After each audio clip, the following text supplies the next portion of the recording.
तर मित्रांनो, धोत्रे फॅमिलीचा हिट आयटम ऑस्टिन मध्ये म्हणजे यांचा पाव. तर अर्थातच वडापाव आणि आमचा बिझनेस ब्रँड आहे झटका वडापाव. मला तो वडापाव आहे ना, तो डोक्यात बसलाय. म्हणजे तो मला इतक्या आठवणी आहेत वडापावच्या की तुम्ही एखादा घास खाल्ला की you immediately go to your childhood, right? ते तसं असतं. इट इज लाईक कधी मी फोटो बघितला की आपल्याला असं वाटतं अरे हे किती चांगले दिवस होते यायचे. तसं मला ना ती चव तोंडात बसली आहे. कॉलेजच्या आठवणी येतात, हिच्या बरोबरच्या आठवणी येतात. त्यामुळे असं ते मला ते आणि ते मी विसरू शकत नाही. आणि इथे आल्यानंतर ती एक गोष्ट ना ती मिसिंग होती. ट्रू. इकडे सगळं काही मिळतं, पाव सोडून तुम्हाला सगळं काही मिळतं. आणि तुम्ही कुठेही जा, वडा चांगला होता, पण ते जी आठवण म्हणतो ना आपण ती येत नाही. ते ट्रिगर पॉइंट तो होत नव्हता. मग मी म्हटलं की आपण कंप्लेंट करण्यात बसण्यापेक्षा आपण का नाही करत. त्यामुळे मग ते आम्ही चालू केलं आणि ही गोष्ट चालू झाली मागच्या ऑक्टोबर नोव्हेंबरमध्ये चालू झाली.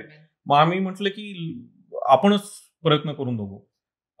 मग आम्ही सुरुवातीला पाव करायला लागलो. म्हणजे जस्ट HEB स्टोअर बीर मध्ये जाऊन आम्ही असे फ्लावर आणलं, साखर मीठ वगैरे सगळं आणलं आणि थोडंसं युट्यूब सगळे व्हिडिओज बघून चालू केलं. Okay, now this is very interesting. म्हणजे तुम्ही शिकले ते बनवायला. आम्ही बरेच एक्सपेरिमेंट्स केले. आम्ही 3-4 महिने एक्सपेरिमेंट केले. वेगवेगळे फ्लावर पण आणले की HEB मधनं आणला, अजून कुठून आणला, मिक्स करून बघितलं.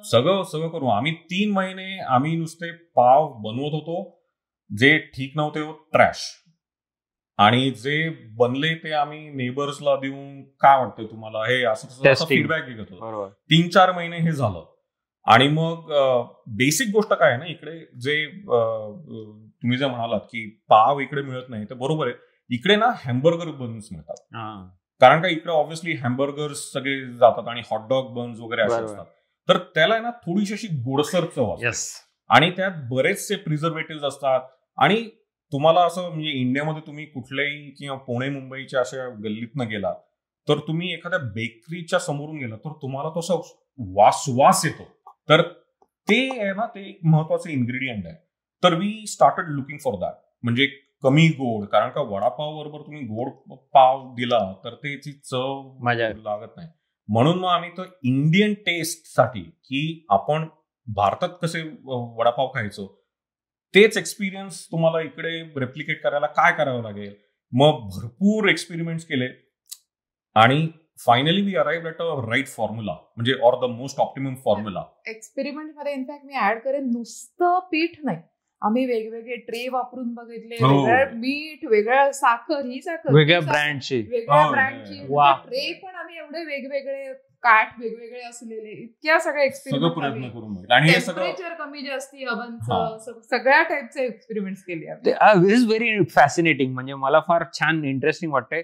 तर हे तुम्ही एक्सप्लेनेशन साठी तुम्ही काही एक प्रोसेस आणि असं वर्कफ्लो तयार ठेवला असेल, right? How did you guys की रिजेक्ट किंवा यस एक्सेप्ट, ही बॅच रिजेक्ट टेस्ट वगैरे बेसिसवर करायचे तुम्ही? टेस्ट फील असतो.